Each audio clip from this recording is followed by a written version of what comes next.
Tonight, we are live from Paris again with a special edition of Top Story, a day of extreme emotions for Team USA at the 2024 Olympics. Gymnastics superstars Simone Biles and Suni Lee falling short on the balance beam final as Noah Lyles sprints towards his date with history. But first, back in the U.S., Hurricane Debby slamming into the coast of Florida.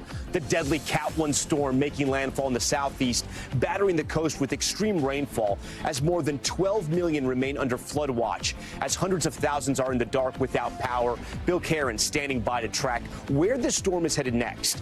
Also tonight, major market meltdown. U.S. stocks falling sharply, setting off a global nosedive, marking the worst day in 2 years. So how much worse is it expected to get?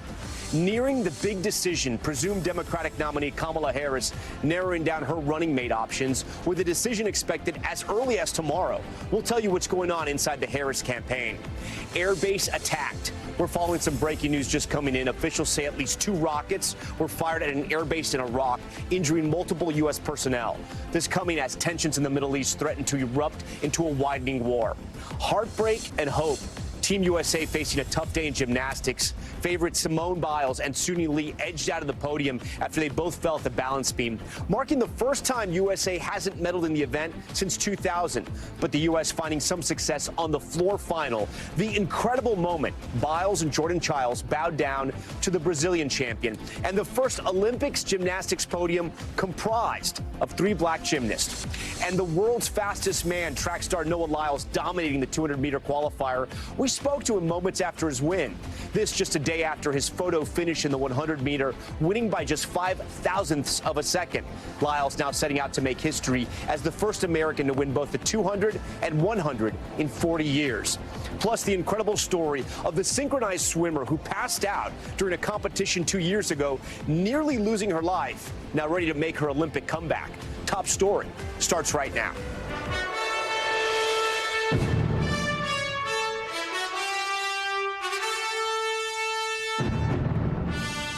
And good evening, I'm Tom Llamas. Welcome to another edition of Top Story live from Paris.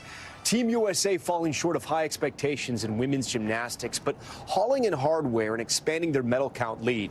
But first, we want to start with that breaking news of Hurricane Debby submerging the coast of Florida, Debby, I should say. The Category 1 storm making landfall early this morning, blasting high winds and storm surges all along the southeastern coast.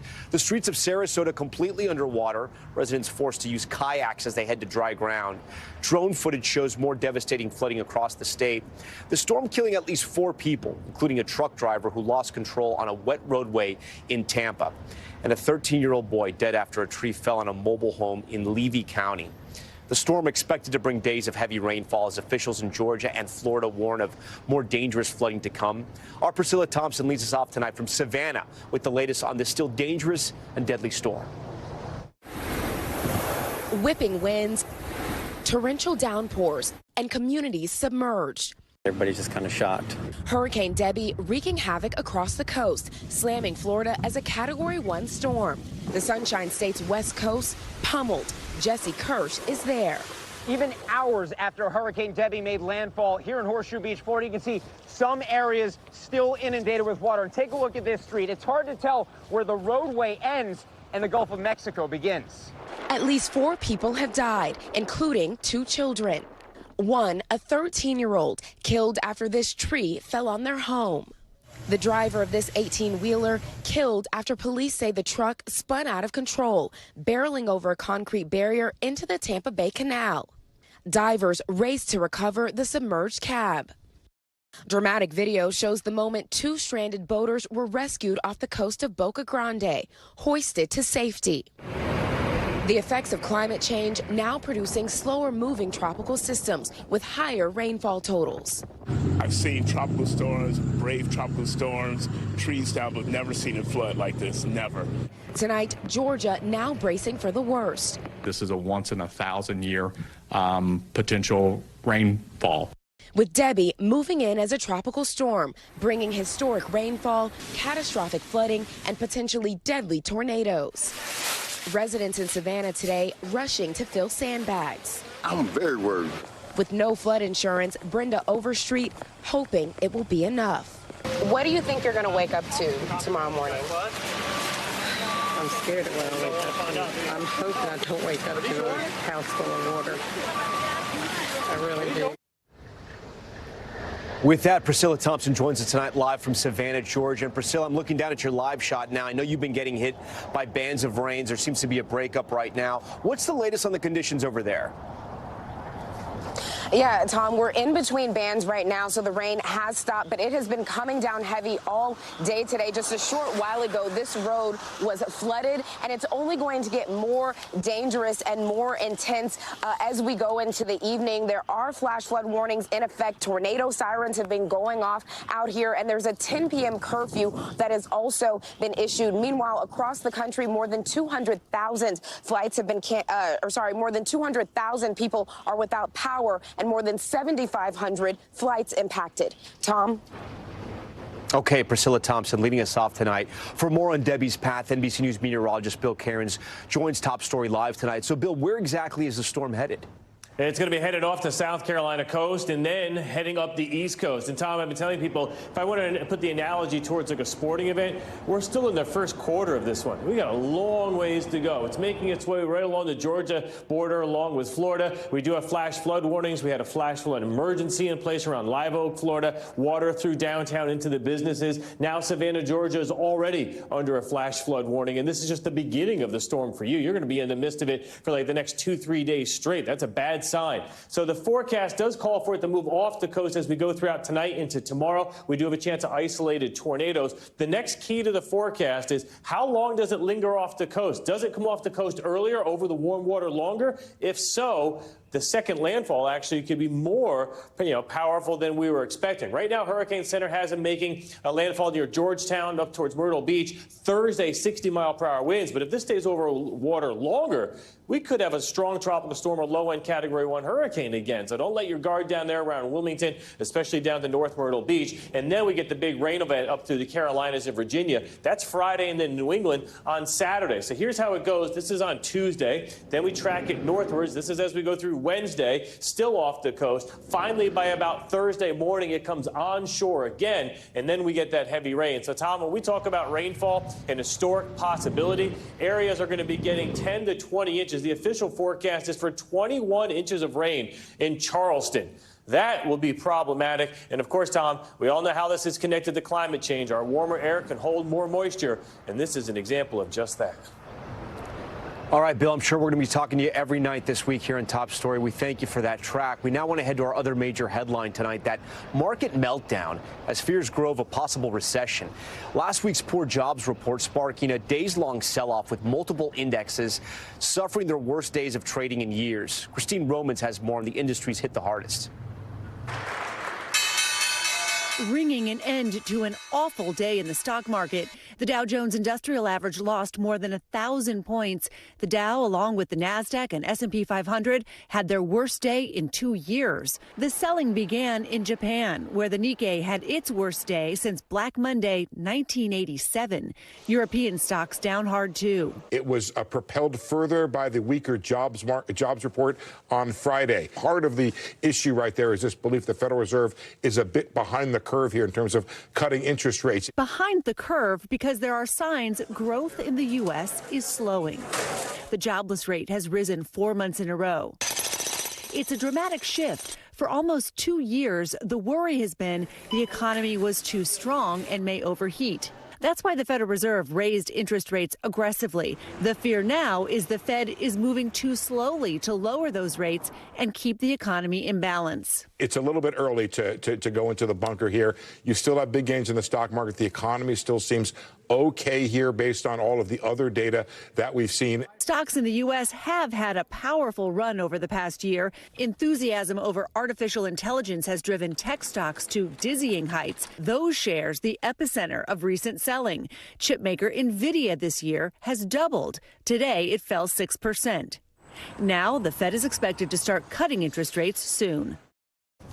Christine Romans joins us tonight from our top story studios in New York. So, Christine, given what we're seeing, how worried should people be about a recession at this point and their 401ks? You know, look, this was a global stock market sell-off. It just wasn't worries that the Fed is too late in cutting interest rates. There are a lot of other things at play here as well. And I would tell people who might be worried about this, look at the stock market over the past 1, 3, 5 years. The S&P 500 is up 85% over the past 5 years. So most investors are buy and hold investors. So you've done pretty well. And, you know, it can be a refreshing thing when I know it doesn't seem like it today. I'm going to be honest. But when stocks pull back a little bit, that can be healthy. A correction sometimes can be healthy in the market. We're not there for the broader market yet, but the NASDAQ is down 13% from its record high. So it's telling you that it's been pulling back here. I would also say, Tom, you look at some of those tech stocks driven by that artificial intelligence mania, really. You know, you've doubled in NVIDIA over the past year. It lost 6% today. There are some investors who are saying that those valuations just were stratospheric and need to sort of moderate a little bit. But what about the Fed? What was this whole freak out about the Fed? You know, the Fed has been raising interest rates for a couple of years, is poised now to start cutting them. There are concerns because of weak performance in the job market and that Friday jobs report that maybe they should have been cutting by now. So that's what that freak out is about the Fed, and maybe the economy in the U.S. has a chance of being out of balance. All right, Christine Romans for us tonight. We appreciate that. Today's market sell-off also having an impact on the campaign trail, where former President Trump is blaming Vice President Kamala Harris for the downturn. It comes as sources tell NBC News the Harris campaign plans to announce her new running mate tomorrow before a rally in battleground Pennsylvania. Gabe Gutierrez following it all for us from the White House. Tonight, the market meltdown is putting what polls say is voters' top issue back in the spotlight. Former President Trump blasting Vice President Harris over her handling of the economy. Voters have a choice, he writes on social media. Trump prosperity or the Kamala crash and Great Depression of 2024. If Harris wins this election, you will quickly have a Kamala economic crash. The Harris campaign is declining to comment on the market downturn, but it's previously argued that Trump's economic agenda would trigger a recession next year. Still, in a new poll, just 25% of registered voters said they'd be better off financially under a President Harris, while nearly half said they'd be better off under a second Trump term. With delegate online balloting wrapping up tonight, Harris is set to make history, officially securing the Democratic presidential nomination. The first woman of color at the top of a major party's ticket. And a decision on her running mate is imminent. Two sources familiar with the plan tell NBC News she's expected to announce her choice tomorrow in a digital video ahead of an evening rally in Philadelphia. Of the 6 contenders in the mix, she hosted at least 3 of them at her Washington residence over the weekend. Pennsylvania Governor and former prosecutor Josh Shapiro, Minnesota Governor and retired school teacher Tim Walz, as well as Arizona Senator and former astronaut Mark Kelly. It's not clear who's in and who's out, but amid the growing scrutiny, Kelly deleted a post Sunday that read in part, "Now my mission is serving Arizonans." His staff says it was just a standard post. Shapiro, meanwhile, who could help Harris in the critical state of Pennsylvania, is facing backlash from some progressives over his criticism of some pro-Palestinian protesters. He played coy this weekend when asked about his VP chances. I'm taking my dog for a walk. All right, Gabe Gutierrez joins us tonight live from the White House. Gabe, are there more liberal factions of the Democratic Party trying to push Harris to choose someone further left? And would someone like Governor Shapiro of Pennsylvania upset that group? Well, hi there, Tom. Well, yeah, some progressives have expressed concerns about Governor Shapiro. He is Jewish, of course, and months ago, he did express criticism against some pro-Palestinian protesters. He is sided clearly with Israel, and some progressives in places like Michigan don't seem to like that very much. The question is, Tom, whether his support in Pennsylvania, another key battleground, will offset that, Tom. And then, Gabe, I want to ask you about Trump's latest attacks on Harris, going after her for the market downturn. How is her campaign responding tonight? Well, late today, we got a statement from the Harris campaign over what will be, as we pointed out in that report, a key issue moving forward in this campaign.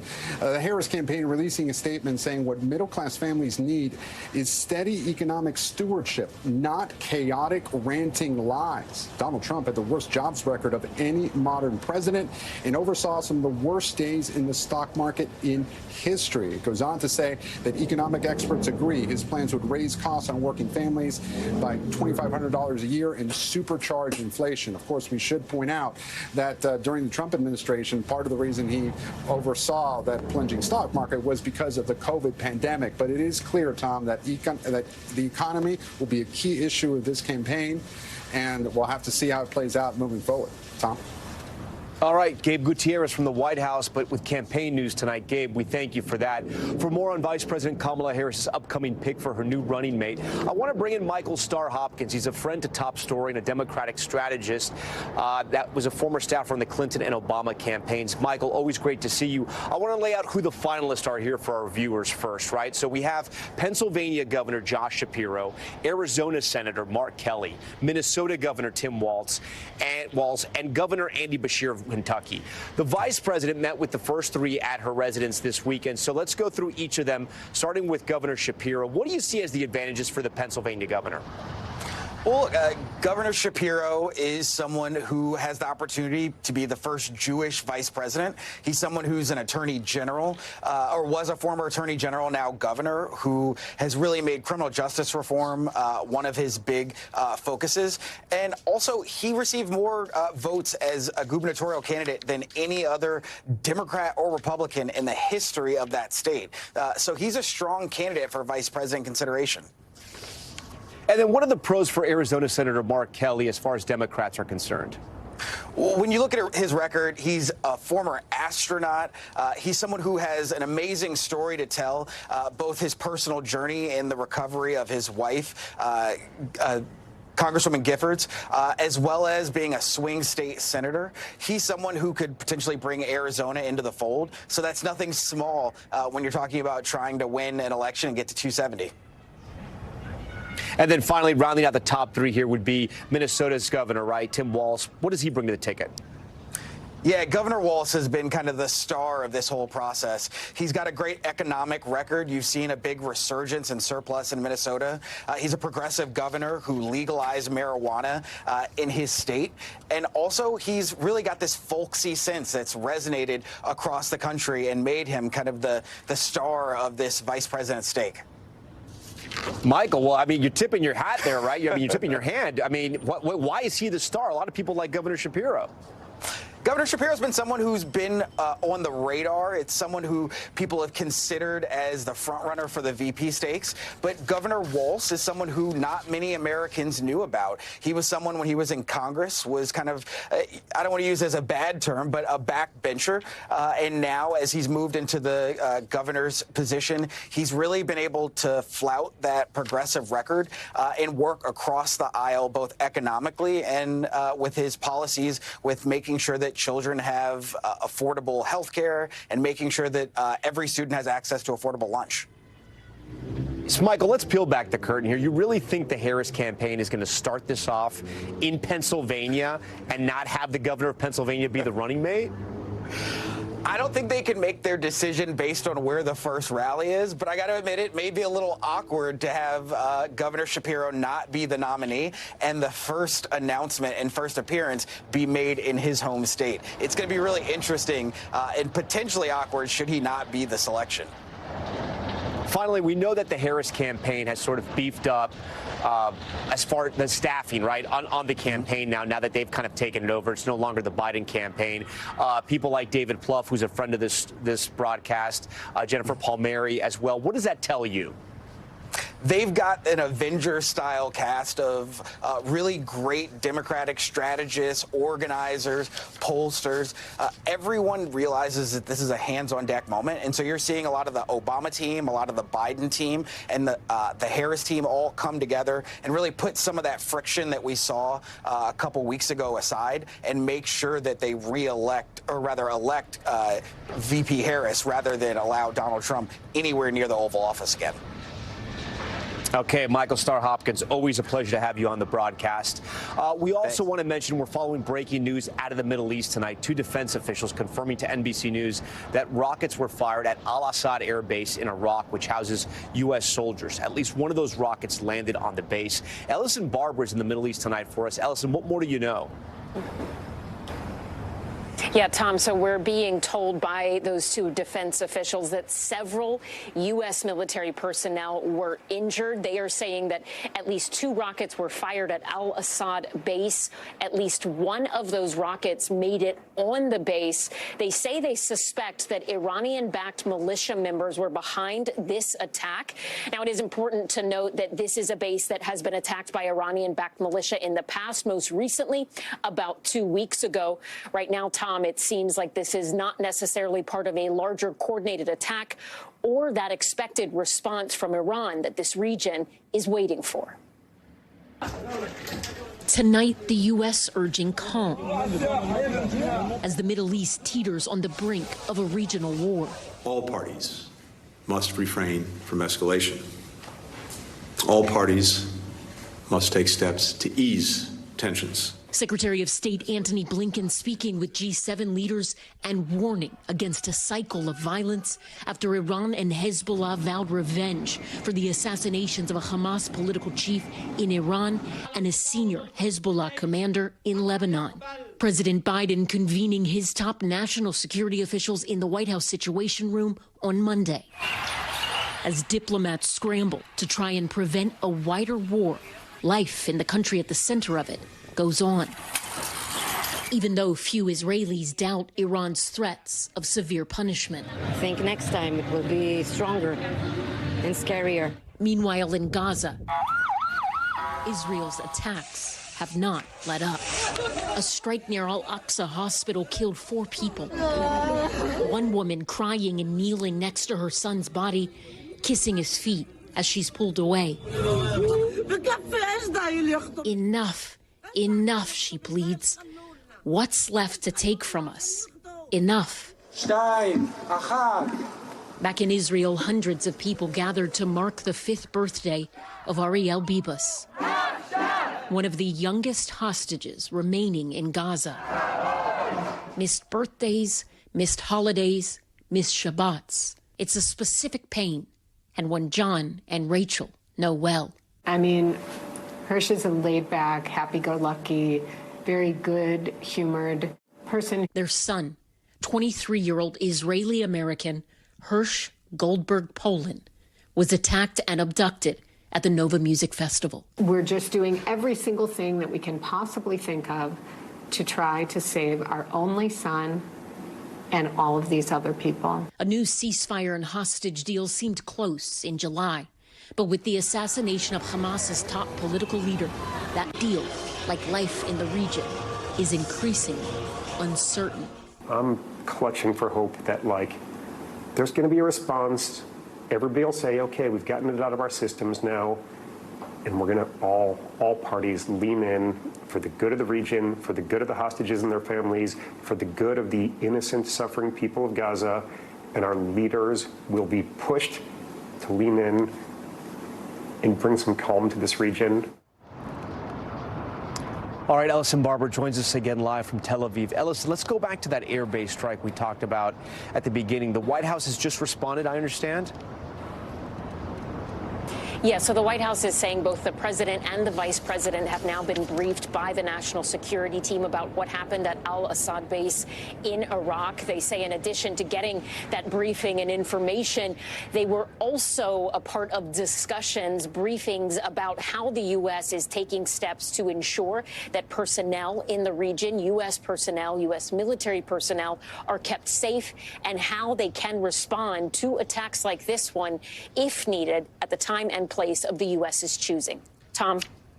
And then, Ellison, turning back to Israel now, the U.S. is sending some more military support to Israel? Right, yes. For the most part, what it appears to be are defensive measures, right? Fighter squadrons. We talked before about those USS ships swapping out, coming closer so that they could be a part of a defensive wall, if you will, if it is needed when strikes, presumably, and what Israeli officials have told NBC News, come from both the north, from Hezbollah, and also the east from Tehran. The U.S. has continued conversations with the CENTCOM general coming to Israel today, meeting with his counterparts here about how they can help defend Israel in the event of this attack from Iran. Tom.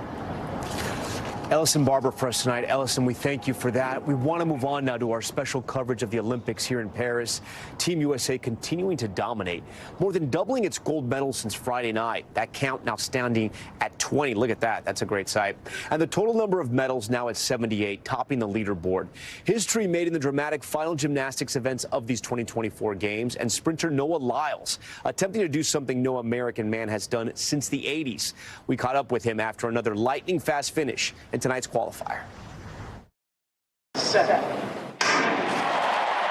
Tonight, the fastest man alive. Noah will do just what he has to do. One step closer on his quest to win gold at both the 100-meter and 200-meter races, something that hasn't been done by an American since Carl Lewis did it 40 years ago. If somebody's going to blink, it's not going to be Noah Lyles. Lyles dominating his heat during the men's 200-meter qualifiers, securing a place in the semifinals, along with teammates Kenny Bednarek and Arian Knighton, who clocked in with the two fastest times. Team USA looks like they're going to be good in the semis. You worried about your teammates at all, or you got this? No, I said, hey, guys, this is the same team we brought to Tokyo. This time we need to sweep, and I know they know the mission. It's Noah Lyles! Lyles keeping his momentum going after that incredible photo finish in the 100-meter. Noah Lyles extended his torso over the finish line, but it was this device right here that confirmed he was the fastest man in the world. It shoots a beam across the finish line, and when he broke that threshold, he was the winner. You got it around your neck. How does it feel? I know it's been a long time coming. Yeah, it's, gosh, it feels good. I knew that I was the person to get it, but you still have to get it. It has to be on your neck. It has to be in your hands. And here it is right here. Is the 200 more pressure or less pressure? It's less pressure, for sure. It's definitely having fun. I feel like the 100 used to be my fun event. Like, I just go out there and be like, hey, whatever happens, happens. But now I'm like, oh, if I don't get this, people don't recognize me as the fastest. So it's like, okay, now I need to get this. He caught the ride so well. Everything timed up perfectly. Also at the Stade France today, the U.S. taking silver in a hard-fought men's pole vaulting final. Sam Kedricks finishing behind American-born Mondo Duplantis, who represents Sweden.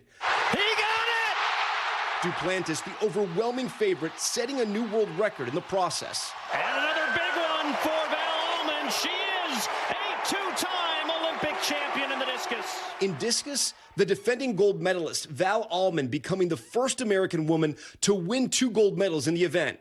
Congratulations. How does it feel? I don't know how to find the words. I am so grateful. I'm so happy, and I feel really validated with how tonight went. I knew it was going to be a fight, and we just took it one throw at a time, and to walk away on top, it's just, I'm pinching myself. On the edge, out of bounds, 2 more there. 20-year-old Amit Elor, the youngest American woman to ever wrestle at the Olympics, within reach of a gold medal after winning her semifinal match today. That's going to do it. That'll do it. The U.S. women's 3-on-3 team rebounding after a brutal loss to Spain, later securing bronze with a victory over Canada. She's not going to like that. She had that chance of gold today. The most decorated American gymnast of all time, Simone Biles, with a devastating fall off the balance beam today, missing the podium for the event. She did it, y'all. And in her final competition of the 2024 Games, Biles taking silver on floor routine after stumbling out of bounds twice. The judges rethink it, and they award the medal to Jordan Childs. Her teammate, Jordan Childs, joining her on the podium with a bronze finish after appealing her initial score. The U.S. girls are bowing down to her. Both athletes bowing down to gold medalist Rebecca Andrade, now the most decorated Olympian in Brazil's history. That moment marking the first time 3 black women swept an Olympic gymnastics final. One final history-making moment to cap an unforgettable 2024 gymnastics competition. We are joined tonight by Andrea Joyce, the legendary NBC Sports reporter who has covered Olympics gymnastics for decades. She is also the author of the book Legends of Women Gymnastics. And Andrea, thanks so much for joining us. It was a big day, right? And maybe not the best way Simone Biles wanted to end her career. What are your thoughts on what you saw and read? Well, I'm going to tell you that gymnastics here in Paris has been so spectacular on so many different levels. I would first of all say that I'm not so sure that she's ending her career here. Oh, okay. She has tiptoed around the idea of possibly coming back in 2028. And she also doesn't like the questions about the next Olympics. She doesn't. She never does. She never does. She never thought she'd be back for a third. So I think that there is a possibility. I think people are holding out hope that she might show up in 2028, maybe just do one or two events, not the whole shebang. But the thing about Simone is that what she has done and what she has accomplished over the last 3 Olympics is so remarkable. And for her to come back after Tokyo the way that she did when no one thought she could, I would say that she was so pleased and so proud of everything she did here. And she said, I'm excited that it's done. I mean, can you imagine the pressure on her? Yeah. Oh, incredible.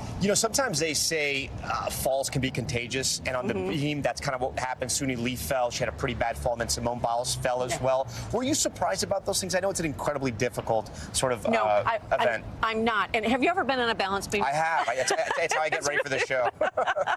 It's not easy. I mean, what is it, 4 inches wide? Right. No, and at this point in the games, that did not surprise me at all. Because, some people say, well, you do it at the beginning and it's nerve-wracking. You do it at the end. I think that the emotional and physical exhaustion that these women are facing, that you get there to that, second to the last event, and it's like, it's exhausting. They actually also mentioned that it was almost too quiet, that it was too quiet. People were shushing other people, even shushing the gymnasts at some point. And Suni Lee and Simone Biles had talked about they had gotten used to the crowd cheering and all that, and it almost made them uncomfortable. But it's one of those things, those extra factors you have to deal with. You just never know. And the thing is about the balance beam, I mean, it can be the death of a gymnast, and it can lead them to great heights.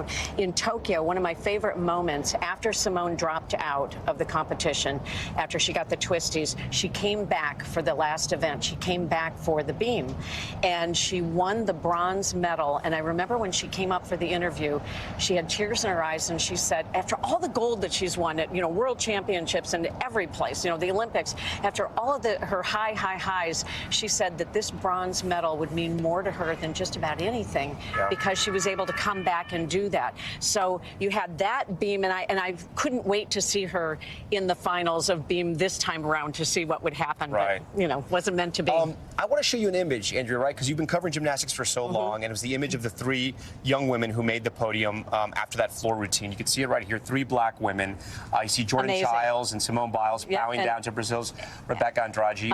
What do you think of that after knowing gymnastics for so long? So this to me is incredible, but this was preceded by the podium for the all-around, which was also unbelievable, because you had Simone, Suni Lee, and Rebecca.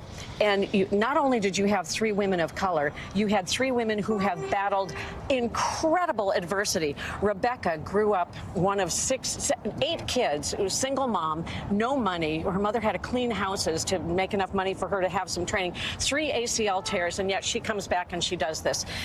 We know what Simone has been through. Suni herself, with a kidney ailment. So to see what they have all accomplished and what they've all overcome, and then you see how they respect each other. That's what you saw in that picture, was the total respect for Simone Biles to do a bow down to Rebecca. I mean, incredible. Did you cry? No, I wept. Maybe I teared up a little bit, but I'm not sure. If you could take out your gymnastics ball and you look into Los Angeles, right? Everyone's going to be so excited for those gymnastics. Who on Team USA is there, do you think? I think it's impossible to say, because you had so many carryovers from Tokyo to Paris that I don't think you'll see a Jordan Childs back. I don't know that Suni would come back for a third try. It's tough. It's tough to make 2 teams. This is unusual. Allie Raceman did it, but a lot of gymnasts, you remember back in the day, it was one and done, and that was it. I think it's probably too early to tell. You're going to have brand new stars, and and I think you might have Simone. Is the future of USA Gymnastics as diverse as we saw this team? Absolutely. Absolutely. And we've seen it for a while. I mean, it started with Gabby Douglas, in London. And, you know, so I think that that's such a beautiful thing that has happened in that sport. And also to see all of the women from the other countries as well, you know, kind of representative of America. It is beautiful. Absolutely. Andrea Joyce, we thank you so much for joining Top Story. Thank you. Yeah. And thanks for inviting me I know, for beautiful. this beautiful Take some view. pictures. Oh, my gosh. Add it to the album. Gorgeous. Thank you. And we'll have much more from Paris throughout the broadcast, including the Olympic comeback, the amazing story of the artistic swimmer who nearly drowned at a competition 2 years ago, now ready for competition again, how she fought to get back in the game. And we're following other headlines back at home, police releasing new surveillance photos showing the moments leading up to Johnny Wachter's murder, the new details we're learning about the suspects, and the major Google verdict, a federal judge ruling the tech giant illegally is a monopoly. How Google plans to fight back. Stay with us. Top Story just getting started on this Monday night.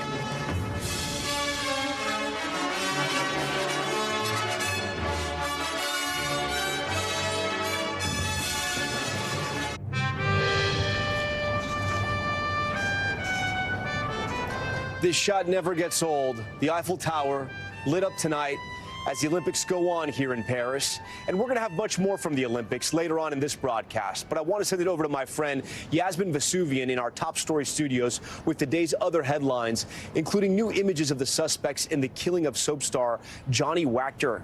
Good evening, Yasmin. Thank you, Tom. Want to get right to today's Top Stories news feed. Former President Trump's campaign attorney, Jenna Ellis, saying she will cooperate with Arizona prosecutors in a fake electors case. The state attorney general's office saying Ellis will cooperate in exchange for charges being dropped against her. Ellis pled guilty to felony aiding and abetting false statements last year after she made false claims of widespread election fraud. Los Angeles police still searching for the suspects who shot and killed General Hospital star Johnny Wachter in May. Police releasing new surveillance photos showing 3 suspects attempting to steal a catalytic converter from Wachter's vehicle. The 37-year-old actor confronted them and was shot in the chest. The suspect's fleeing in his vehicle. Police saying the suspect who shot Wachter has a tattoo above his left eye. Google losing a landmark antitrust case. A federal judge ruling that Google illegally holds a monopoly in online search and advertising. The tech company paying for exclusive search arrangements on Apple and Android devices, which courts say helped secure Google's dominance over markets.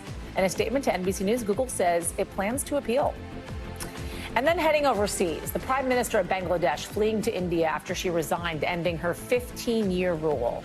Footage showing protesters climbing atop a statue of the prime minister's father and trying to remove its head. Calls for Sheikh Hasina to step down began during protests against job quotas back in June. Since then, hundreds were killed in crackdowns on the demonstrations. An interim government will be put into place. Staying overseas in Top Stories Global Watch, we move to the violence protests in the UK after the stabbing deaths of 3 girls last week. Disinformation about the background of the suspect in that case leading to mass anti-immigrant protests, tensions flaring as rioters took to the streets, setting cars and hotels on fire. Our own Josh Letterman is on the ground with that report. Tonight, violence and vitriol on the streets of the United Kingdom, targeting migrants and mosques in an ugly eruption of anti-immigrant sentiment. For more than a week, riots breaking out in city after city, cars torched in northeast England, fires raging in Belfast in Northern Ireland. This hotel, used to house asylum seekers, set ablaze. More than 400 arrests so far, including nearly 150 just this weekend. Police warning the number will rise. I can confirm today we have seen at least 12 of our officers injured, with items such as brick fence posts, branches and other missiles thrown at them. Authorities blaming much of the violence on far-right extremist groups, some with neo-Nazi ties. Prime Minister Keir Starmer on the job only a month, vowing to deploy the full force of the law. Whatever the apparent motivation, this is not protest, it is pure violence, and we will not tolerate attacks on mosques or our Muslim communities. Communities now living in fear. Muslim people, we're not terrorists. That's how I feel like. I feel like we're being threatened. It's not safe. Amid the chaos, counter-protesters pushing back. Refugees are welcome here. Why is this happening? The immediate trigger, the murder last week of 3 young girls in a horrific stabbing spree. In the hours after, far-right provocateurs posted disinformation on social media, claiming the suspect was an immigrant in the UK illegally. It went viral, but it wasn't true. Authorities say the suspect is a 17-year-old born in the UK. And social media clearly put rocket boosters under some of the organisation, the inflaming of tensions and also the misinformation. So we will be pursuing this with the social media companies. But immigration has increasingly been a flashpoint in the UK, with huge numbers of asylum seekers arriving in small boats. How do you feel as a Brit when you see what's taking place in this country? Ashamed. Ultimately, I think it's the one word, ashamed. Yeah. It's not how 99% of Britain feel. I think it's just a really small minority. Tonight, with the cleanup underway, painful questions about what kind of a nation the UK wants to be. There are no signs that these riots are calming down. More protests expected tonight in Dublin and in Birmingham. But the UK government today announcing it will deploy a standing army of specialized police officers to respond. Prime Minister Starmer saying law enforcement will have whatever resources they need to bring this to an end. Yasmin. Thank you to Josh Letterman for that. When we come back, Tom is in Paris. The U.S. women's soccer team securing their spot in the semifinals after a nail-biting game against Japan. What to expect from their next match as the team shoots for a spot on the podium? That's next.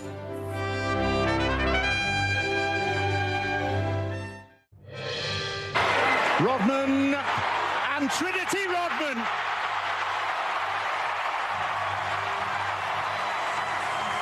Amidst a morass of muddling mediocrity and frustration, a special moment. We are back now. That was the goal that sent the U.S. women's national team through to the quarterfinals. Trinity Rodman with a stunner in extra time to triumph over Japan 1-0. For more of the U.S. women's national soccer team in the day ahead tomorrow, Olympics host Rebecca Lowe joins me now. Rebecca, thanks for being here. You obviously cover soccer. You know it inside and out. Give me the rundown. Can we think Team USA will go all the way? What do you think? I think they've got a really good chance, Tom. I really do. Germany next, which is always difficult. But this team under the new head coach of Emma Hayes, who's come over from Chelsea in England and has pretty much won everything in the game, looks like a completely different team to the one that struggled in the World Cup almost a year ago. When I've watched them so far, they're scoring goals, which they were struggling with, and they're playing with a fluency that they had lost for a while. So under Emma Hayes, with the likes of Trinity Rodman doing such great things, and Mallory Swanson and Sophia Smith, I see them definitely reaching the final. I know some of them call them the Holy Trinity. I don't know if they like that nickname, but they're definitely great. I do want to ask you, what about the competition, though? Well, you're always going to get the likes of Germany, who in their history have won everything. And so it's going to be a tricky one.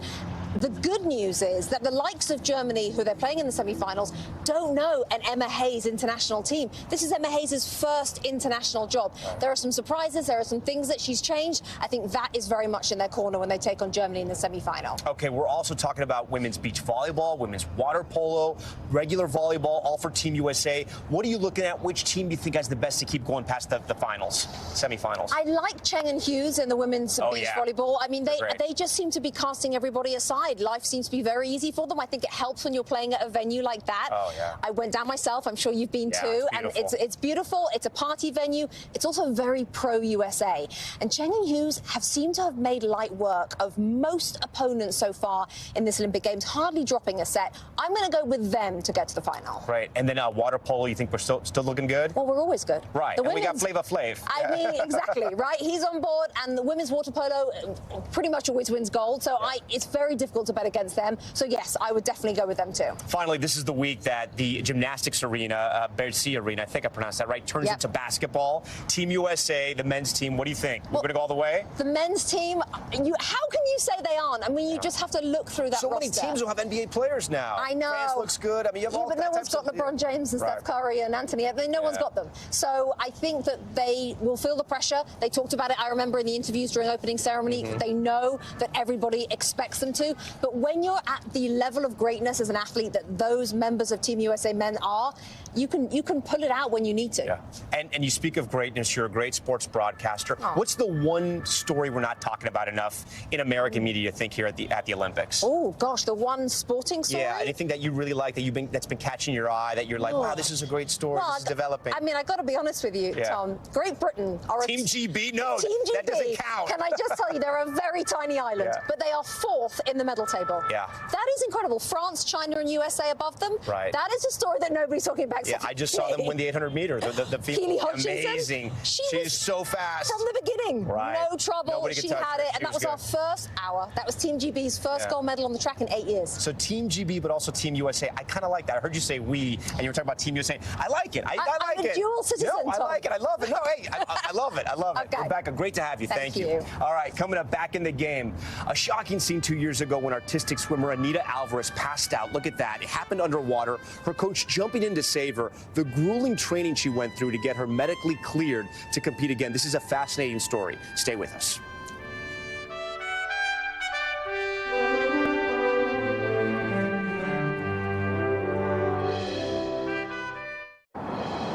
We are back tonight from Paris with one athlete's inspiring story of endurance.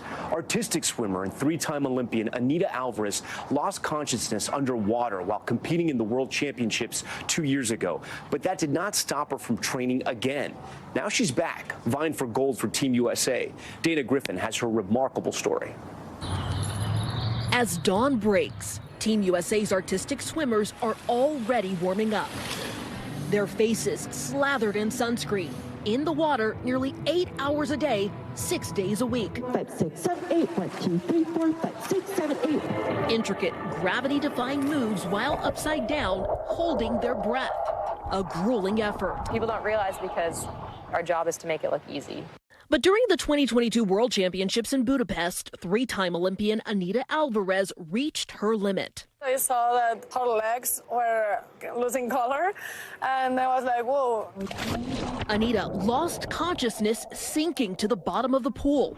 Her coach, Andrea Fuentes, dove in fully clothed to save her. I was like, Anita, like yelling at her for her to wake up.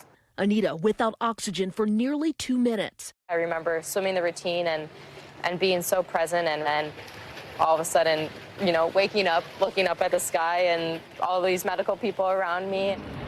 It's been 2 years since that scary day. 1, 2. You were really behind.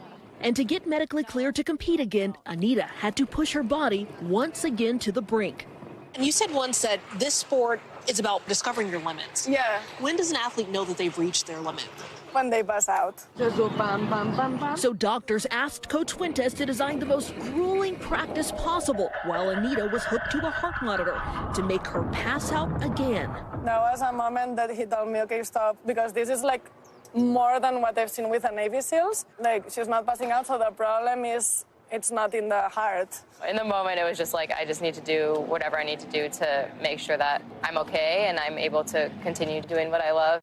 Anita passed and now keeps a photo of that viral image next to her medals, a reminder of her journey through troubled waters. What does looking at that photo today mean to you? It kind of reminds me of, you know, I pushed through and I stuck with it at times when I was wondering if I should just, you know, be done. Fighting her way back, the true definition of athlete and artist. USA, we move as one! Dana Griffin, NBC News, Los Angeles. When we come back, the fastest men in the world, Noah Lyles with that photo finish in the men's 100-meter, putting him in a league with legends such as Usain Bolt and Carl Lewis. We'll take a look at the premier track and field event and the athletes that made it so.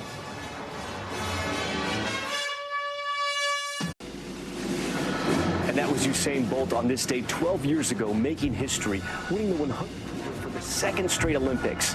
Now American Noah Lyles is looking to become the first man since Bolt to win gold in both the 100 and 200-meter sprints at the same Olympics. NBC's Keir Simmons looks at the history of this marquee event and how it's grown over the decades. It's Noah Lyles! Noah Lyles' performance this weekend was something to behold, even before and after the race.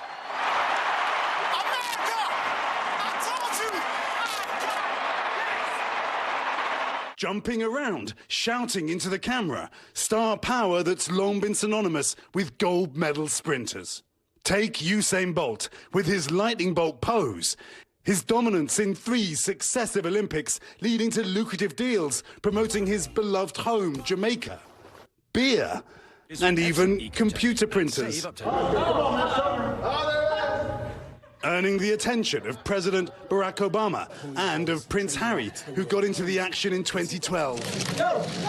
Turns out a quick sense of humor helps, even if you're the fastest man in the world.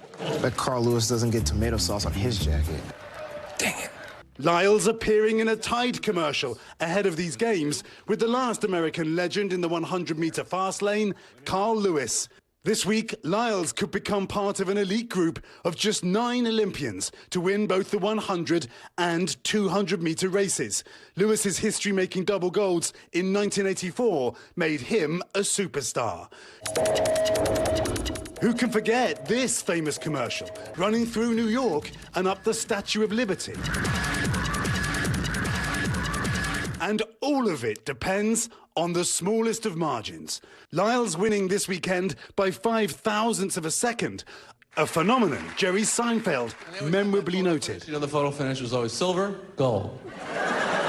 This is the whole race. Gold, silver, bronze, dead last. Greatest guy in the world, never heard of him. This weekend, for Noah Lyles, death or glory in his career decided in a photo finish. Keir joins us now from Paris. Keir, like you mentioned in your piece, only 9 other Olympians have won gold in both the 100 and 200. Noah Lyles is hoping to be the 10th. Yeah, that's right. He really is. And we'll find out this week. And he really knows what this means. And he really believes in himself, doesn't he? That moment after the 100 meters where it wasn't clear whether he'd won. We paused for a moment. Then we saw his name on the screen. And he shouted into the camera, "I told you I'd do it." But Tom, of course, he didn't know for sure that he would do it. But he does know what this is all about. And he knows what he wants. He says in the future, he wants his own line of sneakers. Tom?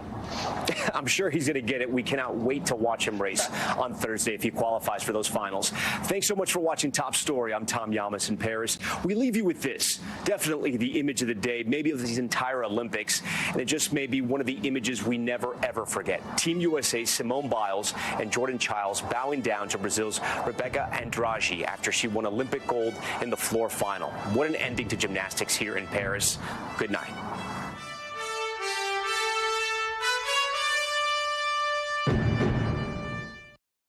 Thanks for watching. Stay updated about breaking news and top stories on the NBC News app or follow us on social media.